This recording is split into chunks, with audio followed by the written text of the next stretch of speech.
लोग कहते हैं कि मोहिनी वशीकरण नहीं होता, वशीकरण नाम की कोई विद्या नहीं होती। तो हमारे राम जी तो साक्षात मोहिनी के, सब उनके अंदर सभी विद्याएं बसती हैं, परंतु विद्या का सम्मान किया और देवताओं के आशीर्वाद का मान रखा। रावण को चिंता हुई तो रामादल से लखनलाल जी को, राम जी महाराज को मोहिनी डाल करके जमीन के अंदर ले गया। इतना गहरा ले गया जिसको कहा गया पाताल, पाताल के समान, पाताल लोक में इतना गहरा जहां सूर्य और चंद्रमा की कोई स्थिति नहीं, हमेशा काला ही रहता है, सूर्य का पता ही नहीं लगता है। आज भी ऐसे कई देश हैं भैया, वहां सूर्य नहीं निकलता। कभी चक्र में कोई मुहूर्त ऐसा पड़ता है, कभी सालों में तब एक आध बार थोड़ी सी रोशनी निकलती है, वहां अंधेरे में लोग रहते हैं। विदेशों में ऐसी कई जगह है, कई जगह ऐसी है कि आप सर्च करिएगा गूगल में, आपको पता लग जाएगा। तो भैया मैं आपको कहना चाहता हूं कि राम लक्ष्मण के ऊपर वशीकरण डाल दिया गया, तब राम लक्ष्मण पर, मेरे प्रभु पर उस मान रखा और वशीकरण का, लेकिन काट भी हनुमान जी थे। और वो अपनी देवी को, चंडिका देवी को प्रसिद्ध करने के लिए और रावण की सहायता करने के लिए उस 2 मकसद से उसको ले जाए गए।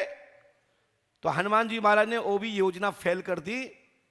वहीं पर हनुमान जी मनसा पूर्ण के नाम से जानने लगे और नारियल जब से बलि लगने लगी, राम जी और लक्ष्मण जी के नाम से हनुमान जी ने 2 नारियल तोड़ दिए और चंडी को सिद्ध कर दिया और चंडी को मार करके पीछे हटा दिया और खुद चंडी बन के बैठ गए कि राम जी जैसे आएंगे 2 लाश सामने वाले में मारेंगे, उखाड़ के फेंक देंगे और अपने लखनलाल जी को, राम जी को लेकर के वापस पहुंचेंगे। तो वही हुआ कि चंडी की पूजा हनुमान जी खा गए। तो हनुमान जी सभी पूजाएं लेते हैं। एक सज्जन बोले कि हनुमान जी पे क्या प्रसाद चढ़ता है? हमने तुम में जो क्षमता हो, क्या चढ़ाना चाहते हो? वैसे तो हनुमान जी तो चना और इलायची दाने लेते हैं। ज्यादा आप प्रसन्न करना चाहते हो तो बूंदी के लड्डू खिलाइए। लेकिन मैं जानता हूं एकादशी का क्या लाभ है, क्या पुण्य है, लेकिन मैं ये भी जानता हूं जो अंदर आत्मा बैठी उसको दुख दे करके व्रत किया तो काय का व्रत? तो हम इसको, व्रत को हम अपने तरीके से समझते हैं, व्रत को हम अपने आंतों का, पेट का, शरीर का मंजन समझते हैं, एक फिल्टर, डिटॉक्स बॉडी करने के लिए। इस भाषा को आप समझ सकते हैं, बॉडी को डिटॉक्स करने के लिए एक प्रक्रिया है, ये योगियों ने बताई है। इसी को संतों ने व्रत बताया है। लेकिन किसी पुराण में जो काव्य भाष्य हमारे नए आचार्यों ने किया समय समय पर, उन्होंने इसका वैज्ञानिक पद्धति के साथ इसको जोड़ा और इसको व्रत से जोड़ दिया है। हर व्यक्ति को कम से कम हफ्ते में 7 दिन है, 6 दिन खूब खाइए, लेकिन 1 दिन अपनी क्षमता के अनुसार जल पर ही अपना व्रत करिए। यानी कि जैसे दांत मंजन करते, दांत चमकाते हो ना, लोग देखेंगे पीले लग रहे हैं, आंतों में कोई ऐसा अपने खान प्रसादी पाई, भोजन किया, कोई लिक्विड लिया, वो आंतों में ना चपक गया हो, उसको फिल्टर साफ करने के लिए जल पे ही रह करके लीवर और किडनी को साफ कीजिए। परंतु इस पर कभी और विस्तार से हम कभी बताएंगे। हम बोल रहे थे कि वशीकरण होता है। आइए वापस वहीं, तो वशीकरण होता है तभी तो हम होते हैं।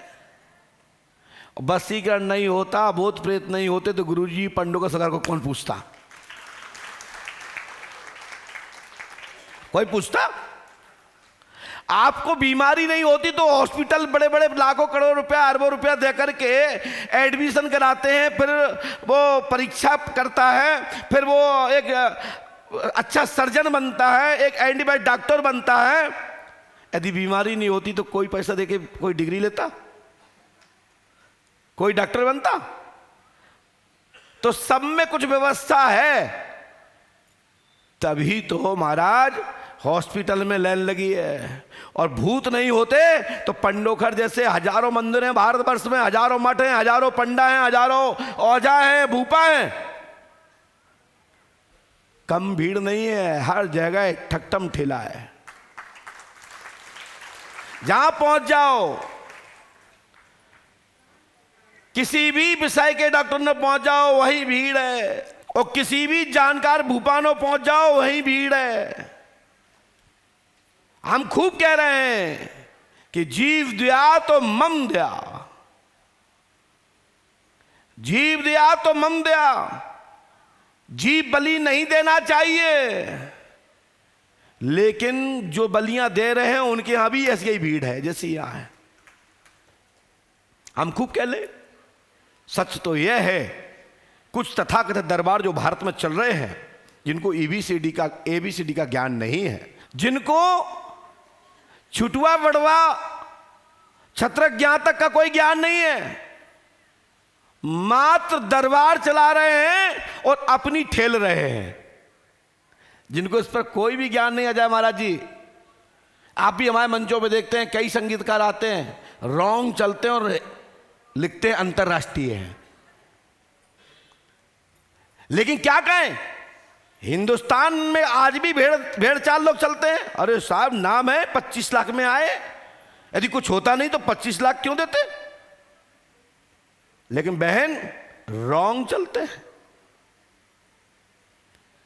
लेकिन उस पर भी लोग थिरकते हैं, रॉन्ग पर भी थिरकते हैं, नाचते हैं। धन्य है ये भारत देश, रॉन्ग भी चलने पर भी रॉन्ग समझते हैं। सत्य यह है, सत्य को स्वीकार करना होता है। जो विद्वान होता है वो स्वीकार स्वतः ही कर लेता है, उसी को विद्वान कहा गया है।